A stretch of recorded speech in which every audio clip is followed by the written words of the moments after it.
नारायण नारायण नारायण। श्रीमद् भागवत कथा में आज श्रवण करेंगे सुखिया मालन की कथा। सच्चिदानंद रूपाय विश्वोत्पत्त्यादि हेतवे तापत्रय विनाशाय श्री कृष्णाय वयम नमः। बोलिए बालकृष्ण लाल की जय। सुखिया मालन। श्री कृष्ण की बाल लीलाएं अनंत हैं। चंद्रावली सखी की कथा आती है। दुर्वासा ऋषि की फजीहत की है। दुर्वासा को शंका हुई श्री कृष्ण ईश्वर हैं कि नहीं। बालकृष्ण मुस्कुराए हैं। दुर्वासा ऋषि मुख से श्री कृष्ण के पेट में गए हैं। दुर्वासा ऋषि को श्री कृष्ण के पेट में ब्रह्मांड का दर्शन हुआ है। इंद्रलोक, चंद्रलोक, ब्रह्मलोक का दर्शन होता है। दुर्वासा ने देखा मेरा आश्रम भी श्री कृष्ण के पेट में है। चंद्रावली की सखी की कथा आती है। गणपति महाराज की कथा आती है। यशोदा मैया ने गणपति महाराज की मनौती रखी है, मैं संकट चतुर्थी व्रत का व्रत करूंगी, मेरे बालक की बुद्धि सुधारना। गणपति महाराज बाल कृष्ण को लड्डू खिलाते हैं। ऐसी बाल लीलाएं एक दो प्रकार की नहीं, अनेकों प्रकार की हैं। बाल लीला की समाप्ति सुखिया मालन नारायण। बाल लीला की समाप्ति सुखिया मालन के चरित्र में है। सुखिया मालन का चरित्र भागवत में तो संक्षेप में है, एक दो श्लोक में है। संत बहुत विस्तार से करते हैं। वृंदावन में एक सुखिया नाम की मालन रहती थी। गोकुल में गोपियों के यहाँ फूल तुलसी देने के लिए जाती थी। गोपी उस समय श्री कृष्ण लीला का मधुर वर्णन करती थी। मालन सुनती है। मालन को श्री कृष्ण कथा सुनने का व्यसन हो गया। श्री कृष्ण की मधुर कथा जब तक नहीं सुनती तब तक उसको चैन नहीं पड़ता, कुछ सूझता ही नहीं है। रोज श्री कृष्ण की मधुर कथा सुनती है। कन्हैया ने आज ऐसा किया, कन्हैया ने आज वैसा किया। कृष्ण कथा सुनने से कृष्ण में प्रेम हो जाता है। श्री कृष्ण दर्शन की उसको इच्छा हुई है। मालन ने विचार किया, दिन भर गोपियां जिसकी बातें करती हैं, जिसके पीछे पागल हुई हैं, वह कन्हैया कैसा है, एक बार कन्हैया को देखना है। मालन यशोदा जी के आंगन में आकर के खड़ी रहती है। कन्हैया बाहर आए तो दर्शन करूं। मानव के मन में जब तक एक भी लौकिक वासना है तब तक भगवान दर्शन नहीं देते। वासना रहित गंगा जल जैसा जिसका हृदय शुद्ध होता है उसी को दर्शन होता है। मालन के हृदय में कृष्ण के दर्शन की इच्छा तो है, मन में दूसरी भी बहुत सी वासनाएं हैं। मालन आती है तब बाल कृष्ण बाहर जाते ही नहीं है। मालन प्रतीक्षा करती है। गोपी तो बोलती है कि लाला का स्मरण करो तो दौड़ता हुआ आ जाता है, बहुत प्रेम करता है, मेरे लिए बाहर तो आता नहीं है। रोज ऐसा होता है। मालन जब आंगन में खड़ी होती है तब कन्हैया बाहर आता ही नहीं। मालन ने एक ब्राह्मण को पूछा है, महाराज मुझे बालकृष्ण का दर्शन करना है, कोई उपाय बताओ, बालकृष्ण का दर्शन कब होगा। ब्राह्मण ने कहा, प्रातः काल में उठ करके ध्यान करो। ध्यान में जब अतिशय तन्मयता होती है तब देव का दर्शन होता है। ध्यान में जीव देह को भूलता है तब देव का दर्शन होता है। अतिशय तन्मयता के बिना दर्शन नहीं होता। मालन ने कहा, महाराज मैं बहुत गरीब हूँ, कैसे ध्यान करने के लिए बैठूं। ब्राह्मण ने कहा, बालकृष्ण की रोज पूजा करो। मालन ने कहा, मुझे समय नहीं मिलता है, दिन भर काम करती हूँ, बाजार जा करके अन्न लाती हूँ, तब पेट भरती हूँ, मैं बहुत गरीब हूँ। ब्राह्मण ने कहा, लाला के लिए कुछ नियम तो लेना ही चाहिए। वैष्णव वह है जो भक्ति के नियम से अपने मन को बांधता है। मन को पाप करने की छूट क्यों देते हो। आपका मन आपकी रजा के बिना पाप नहीं करता, आपकी रजा होती है। मन आपका है, मन की स्वतंत्र सत्ता नहीं है। आत्मा की प्रेरणा के बिना मन पाप नहीं करता। एक मिनट भी मन को पाप करने की छूट नहीं देना। अपने मन को किसी भी सत्कर्म में लगा दो, मन को भक्ति के नियम में बांध दो। कोई नियम लेना चाहिए। कथा सुनने के बाद आप भी भक्ति का कोई नियम लो। आपको इस कथा का 16 आने फल मिलेगा। कोई पाप छोड़ो और भक्ति का नियम लो। मैं क्रोध नहीं करूंगा, मैं झूठ नहीं बोलूंगा। कोई पाप छोड़ो और भक्ति का नियम लो। रोज नित्य मैं 12 माला जप करूंगा। जीव नियम से भक्ति करता है तभी भगवान की दया होती है, तभी भगवान को दया आती है। कथा सुनने के बाद कोई पाप छोड़ना चाहिए, भक्ति का कोई नियम लेना चाहिए, तो ही कथा का 16 आना फल मिलता है। कितने ही लोग ऐसा समझते हैं 5-10 रुपया भेंट रखने से कथा का पुण्य मिल जाता है। ऐसा नहीं है। कथा का फल उसी को मिलता है कथा सुनने के बाद जो पाप छोड़ता है, नियम से जो भक्ति करता है। लोग भोजन का नियम रखते हैं, इतने बजे खाना है, इतने बजे नाश्ता है। भजन का नियम नहीं रखते कि इतना भजन रोज करना है। भूदेव ने कहा है नियम लेना पड़ेगा। मालन ने कहा महाराज मैं गरीब हूँ, मैं बहुत गरीब हूँ, मैं क्या नियम लूँ। ब्राह्मण ने विचार करके कहा तुम यशोदा मैया के आंगन में खड़ी रहती हो, ये ठीक नहीं है। वहाँ खड़ा रहना उचित नहीं है। महाराज मैं क्या करूँ। नंद बाबा के राजमहल की 108 प्रदक्षिणा करने का नियम लो। प्रेम से प्रदक्षिणा तुम करोगी, तुम्हारे पाप जल जाएंगे, भगवान को कभी दया आएगी। प्रदक्षिणा करना, तब भगवान से ऐसी प्रार्थना करना कि मेरे लिए बाहर आओ, 2 मिनट बाहर आओ, मुझे दर्शन करना है। प्रदक्षिणा विधि पूर्वक करनी चाहिए। हाथ जोड़ करके प्रदक्षिणा करो। जीभ से भगवान का नाम जप करता हुआ मानव प्रदक्षिणा करे, मन से भगवान का स्मरण करे। प्रदक्षिणा में धीरे धीरे चलना चाहिए। कितने ही लोग प्रदक्षिणा में बहुत उतावली करते हैं। उतावली नहीं करनी चाहिए, धीरे धीरे चलो। मालन को ब्राह्मण देव ने कहा 108 प्रदक्षिणा का नियम लो। मालन ने नियम लिया। पूछा महाराज दर्शन कब होगा। अब दर्शन कब होगा मैं क्या कहूँ। 3 वर्ष तक नियम तो तुम 108 प्रदक्षिणा का करोगी, तुम्हारे पाप जल जाएंगे, तुम्हारे ऊपर तब भगवान कृपा करेंगे। मालन ने नियम लिया है, हाथ जोड़ती है, 108 प्रदक्षिणा करती है। प्रदक्षिणा के समय बाल कृष्ण को मनाती है, 2 मिनट बाहर आओ, मुझे दर्शन करना है, कृपा करो। बाल कृष्ण को मनाती है, हरे कृष्ण महामंत्र का जप करती हुई 108 प्रदक्षिणा करती है। 3 वर्ष पूरे हो गए। 108 प्रदक्षिणा उसने नियम लिया था। आज उसका प्रेम बहुत बढ़ गया। उसने निश्चय किया श्री कृष्ण दर्शन किए बिना मुझे पानी भी नहीं पीना है। आज मुझे दर्शन करना ही है। बालक है, बालक के लिए मैं थोड़ा मेवा ले जाऊं। द्राक्षा है, जामुन है, बेर है, सुंदर फल ले आई है। फल की टोकरी मस्तक में है। लाला को बुलाती है, फल लो फल लो। बालक है, कदाचित फल लेने के लिए बाहर आएगा। जीव जो कुछ कर्म करता है उस कर्म का फल जीव को भगवान देते हैं। आज भगवान को फल लेने की इच्छा हुई है। जीव जो कर्म करता है उस कर्म का फल जीव को भगवान देते हैं। आज भगवान को फल लेने की इच्छा हुई है। भगवान ने विचार किया 3 वर्ष हो गए, ये जीव मेरे पीछे पड़ा है, ये बहुत लायक तो नहीं है। अभी उसके मन में वासना है, दर्शन के लिए लायक तो नहीं है, उसकी भक्ति दृढ़ करनी है। मैं आज बाहर जाऊंगा। बालकृष्ण को दया आई है। 5 वर्ष के बालकृष्ण अति सुंदर दिखाई देते हैं। यशोदा मैया ने सुंदर पीताम्बर पहनाया है, बालकृष्ण का सुंदर श्रृंगार किया है। कानों में कुंडल है, नाक में मोती है,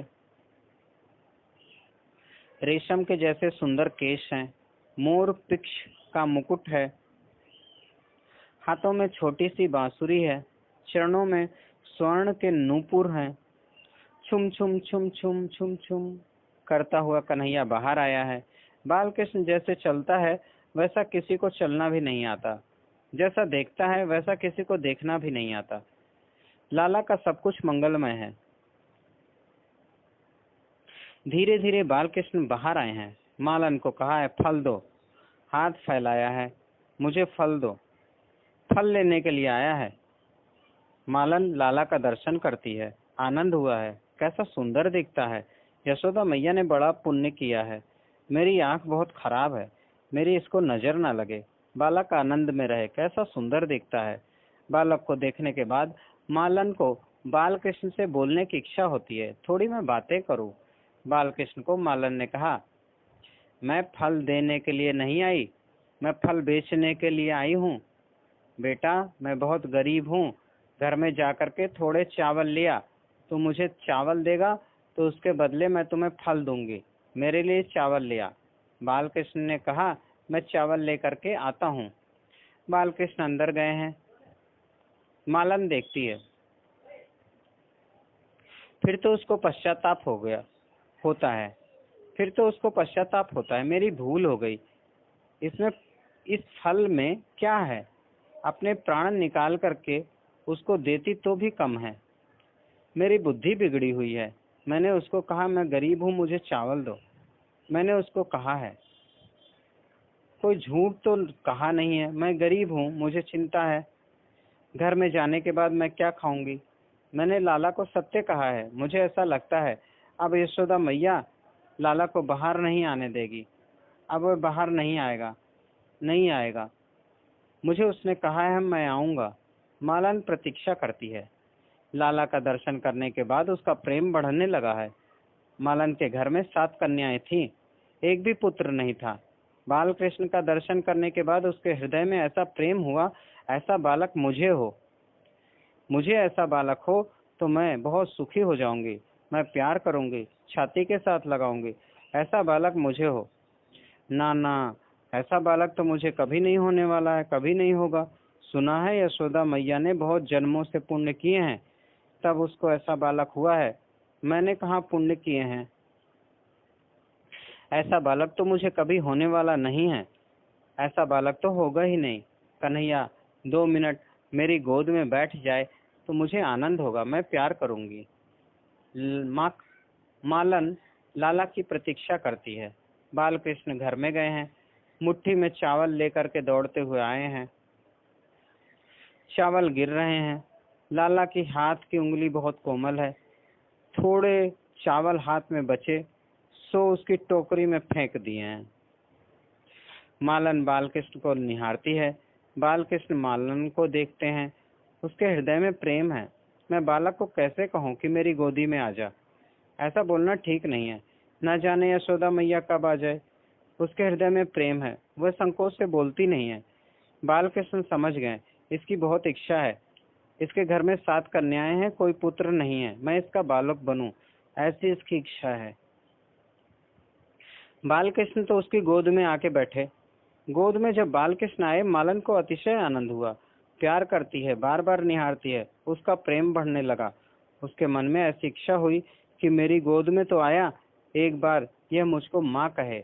मुझे माँ कहेगा तो अपना सब दुख मैं भूल जाऊंगी। मैं लाला को कैसे कहूँ कि तू मुझे माँ कहे। अंतर्यामी समझ गए, मैं सभी का बालक हूँ, मैं सभी का पिता हूँ, मैं सभी का दादा हूँ। जीव जिस भाव से मुझे प्रेम करता है, उस भाव के अनुसार भगवान भी उसको वैसा ही प्रेम करते हैं। उसकी बहुत इच्छा है मैं उसको एक बार माँ कहूँ। माँ कहने में मेरा क्या जाता है। बालकृष्ण गोद में आए हैं और प्रेम से बालकृष्ण ने कहा, माँ मुझे फल दो। जब माँ कहा है तब मालन को अति आनंद हुआ है। मैं लाला की माँ हूँ। हाथ में द्राक्षा देती है, बेर देती है, मेरे लाला को किसी की नजर न लगे। लाला को समझाती है, बेटा आज मेरी भूल हो गई, आज मैंने चावल मांगे, अब तेरे पास कभी भी कुछ नहीं मांगूंगी, तेरे लिए सुंदर फल ले आऊंगी। बेटा अब मैं जाऊं। बेटा जब मैं आऊं तब बाहर आ जाना। मालन बालकृष्ण से कहती है, बेटा जब मैं आऊं तब बाहर आ जाना। मैं ऐसा नहीं कहती कि मेरी गोद में आना। बेटा तुम्हें अच्छा लगे तो 2 मिनट मेरी गोद में बैठना। तू एक बार मुझे माँ कहेगा तो मेरा दिन आनंद में जाएगा, मैं दुख भूल जाऊंगी। एक बार मुझे माँ कहना। बालकृष्ण के हाथ में फल आए हैं, फिर तो मालन क्या बोलती है, लाला ने बराबर सुना ही नहीं। बालकृष्ण घर में दौड़ते हुए गए हैं। बालकृष्ण घर में जाते हैं, मालन का मन खींच कर ले जाते हैं। मालन का मन खींच कर ले गए हैं। अब मालन के पास मन रहा ही नहीं, वह मन के बिना हो गई। बालकृष्ण उसका मन चुरा लिए, पागल के जैसी हो गई है। उसको यही याद आता है कि कन्हैया मेरी गोद में बैठा है, मुझे माँ माँ कहता है। यही याद आता है बस। उसको तो घर जाने की इच्छा होती नहीं, यहीं रह जाऊं। यशोदा मैया मुझे दासी बना करके यहाँ रखे तो अच्छा है। जो हल्के से हल्का काम हो वह सब मैं करूंगी। घर में सबका भोजन हो जाए, जूठा कुछ बचे सो मेरे लिए खाने को मिल जाए, तो भी मैं आंगन में पड़ी रहूंगी। बालकृष्ण एक बार मेरी गोद में आए, मुझे माँ कहे, मेरा दिन आनंद में जाएगा। घर जाकर क्या करना है? मैं कन्हैया की माँ हूँ, कन्हैया मेरा बालक है। मालन को घर में जाने की इच्छा तो नहीं है। मालन विचार करती है, घर के लोग खोजते हुए यहाँ आएंगे तब तो जाना ही पड़ेगा। उसको इच्छा तो नहीं है, फिर भी फल की टोकरी मस्तक पर रखती है। लाला का स्मरण करती हुई, कैसा सुंदर बालक है, उसने मुझे माँ कहा, मेरी गोद में आ गया, कितना सुंदर है। घर जाती है। उसने घर जाने के बाद देखा कि उसकी टोकरी रत्नों से भर गई है। मालन ने लाला को कहा था, मैं बहुत गरीब हूँ। श्री कृष्ण ने ध्यान में रखा, जो मेरे घर में आता है, मेरे आंगन में जो आता है, जो मेरे साथ प्रेम करता है, वह कभी गरीब नहीं रह सकता। मालन ने कहा था, मैं बहुत गरीब हूँ, एक एक रत्न लाख लाख रुपए का है। सुखदेव जी महाराज वर्णन करते हैं, जीव जो कुछ कर्म करता है उस कर्म का पुण्य ही फल है। आप दान देते हो, आप प्रभु के नाम का जप करते हो, कथा सुनते हो, सत्कर्म का पुण्य ही फल है। पुण्य रूपी फल कृष्ण को अर्पण करो। पुण्य का फल सुख भोगने की इच्छा मत रखो। किए हुए सत्कर्म पुण्य जो परमात्मा को अर्पण करता है, उसकी टोकरी भगवान रत्नों से भर देते हैं। मानव की बुद्धि भी टोकरी के जैसी है। अपरोक्ष ज्ञान ही रत्न है, प्रेम लक्षणा भक्ति ही रत्न है। प्रभु में जब प्रेम हो जाता है तब अंदर से प्रकाश दिखता है, बाहर प्रकाश दिखता है। श्री कृष्ण प्रेम ही रत्न है। आत्म स्वरूप में श्री कृष्ण का दर्शन करो। अपरोक्ष ज्ञान ही रत्न है। जो भगवान को फल अर्पण करता है उसकी टोकरी भगवान रत्नों से भर देते हैं। मालन को अब अंदर प्रकाश दिखता है, बाहर प्रकाश दिखता है, दाहिनी ओर प्रकाश दिखता है, बाईं ओर प्रकाश दिखता है। मालन देखती है, प्रकाश में मेरा बाल कृष्ण खेलता है। अब उसको जगत दिखता ही नहीं, अंदर बाहर श्री कृष्ण का दर्शन करती हुई पागल के जैसी हो गई है। श्री कृष्ण दर्शन में, कीर्तन में तन्मय हो गई है। हरे कृष्ण कृष्ण कृष्ण हरे हरे, हरे राम राम राम हरे हरे, हरे कृष्ण कृष्ण कृष्ण हरे हरे, हरे राम राम राम हरे हरे, हरे कृष्ण कृष्ण कृष्ण हरे हरे, हरे राम राम राम हरे हरे, हरे कृष्ण कृष्ण कृष्ण हरे हरे, हरे राम राम राम हरे हरे, हरे कृष्ण कृष्ण कृष्ण हरे हरे, हरे राम राम राम हरे हरे, हरे कृष्ण कृष्ण कृष्ण हरे हरे, हरे राम राम राम हरे हरे। वत्सान मुंजन क्वचिद समय क्रोशंस्यात हासः, स्तेयं स्वाद्यथ दधीपयः कल्पिते स्तेयोगे, मरकान् भोक्ष्यन् विभजति स छिन्नाति माण्डं भिन्नति, द्रव्यालाभे स गृहकुपितो यात्युप क्रोश्यतोकान्। परमात्मा श्री कृष्ण की लीला, यही श्री कृष्ण का अनुग्रह है।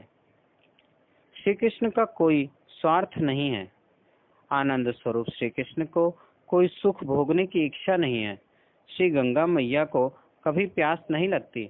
सूर्य नारायण के घर में दीपक की जरूरत नहीं है। जहाँ सूर्य नारायण है वहाँ अंधेरा नहीं आ सकता है। आनंद स्वरूप भगवान को कोई भी स्वार्थ नहीं है। भगवान जो कुछ करते हैं जीव का कल्याण करने के लिए करते हैं। यह जीव ईश्वर का है। ईश्वर का होने पर भी जीव अपने स्वरूप को भूल जाता है। जीव ऐसा समझता है कि मैं ईश्वर का नहीं, स्त्री का हूँ, मैं पुरुष का हूँ। जीव किसी स्त्री का नहीं है, जीव किसी पुरुष का नहीं है। जीव ईश्वर का अंश है। जन्म से कोई पति नहीं है, जन्म से कोई पत्नी भी नहीं है, मरने के बाद भी कोई पति नहीं है और कोई मरने के बाद पत्नी भी नहीं है। जन्म से जीव ईश्वर का है और मरने के बाद भी जीव ईश्वर का ही रहता है। भगवान का जीव अपने स्वरूप को भूल गया है और अपने को जगत का मानता है। संसार माया की लीला है। माया की लीला देखने से, माया की लीला का चिंतन करने से मन बिगड़ा है। मन श्री कृष्ण लीला का चिंतन करे। भगवान लीला इसीलिए करते हैं, मेरा जीव मेरे पास में आए। जीव मेरा है, मुझे भूल गया है, मेरा जीव मेरे पास में आए। इसलिए भगवान यह सब लीला करते हैं कि भगवान में प्रेम उत्पन्न हो। जीव को अलौकिक आनंद देने के लिए भगवान की लीला है। भागवत की कथा ऐसी नहीं है कि जो मर जाता है उसी को मुक्ति मिलती है। भागवत की कथा में ऐसी शक्ति है कि यह मरने से पहले ही मुक्ति का आनंद देती है। आप जितने समय कथा सुनते हैं उतने समय आपको जगत नहीं याद आता। इस मंडप में जो बैठे हैं उनका मन शांत है। प्रेम से आप कथा सुनते हैं, जगत की विस्मृति होती है। जगत को जो भूल जाता है उसको शांति मिलती है। कृष्ण कथा में ऐसी शक्ति है कि वक्ता विवेक से कथा करता हो और श्रोता प्रेम से श्रद्धा से कथा सुनता हो तो कथा में जगत की विस्मृति होती है। जगत की विस्मृति हो तो और भगवान के दर्शन में, स्मरण में तन्मयता हो तो मानव को मुक्ति का आनंद जीते जी मिलता है। नारायण नारायण नारायण। कल की कथा में श्रवण करेंगे, मन से ही मुक्ति और मन से ही बंधन है। श्री भागवत भगवान की है आरती, पापियों को पाप से है तारती। ये अमर ग्रंथ, ये मुक्ति पंथ, ये पंचम वेद निराला, नव ज्योति जगाने वाला। हरि नाम यही, हरि धाम यही, जग मंगल की है आरती। पापियों को पाप से है तारती। ये शांति गीत पावन पुनीत, पापों को मिटाने वाला, हरि दर्श कराने वाला। है सुख करनी है दुख हरणी, मधुसूदन की है आरती। पापियों को पाप से है तारती। ये मधुर बोल जग फंद खोल, सन्मार्ग बताने वाला, बिगड़ी को बनाने वाला। श्री राम यही घनश्याम यही, श्री राम यही घनश्याम यही, प्रभु के महिमा की आरती। पापियों को पाप से है तारती। श्री भागवत भगवान की है आरती। पापियों को पाप से है तारती। पापियों को पाप से है तारती।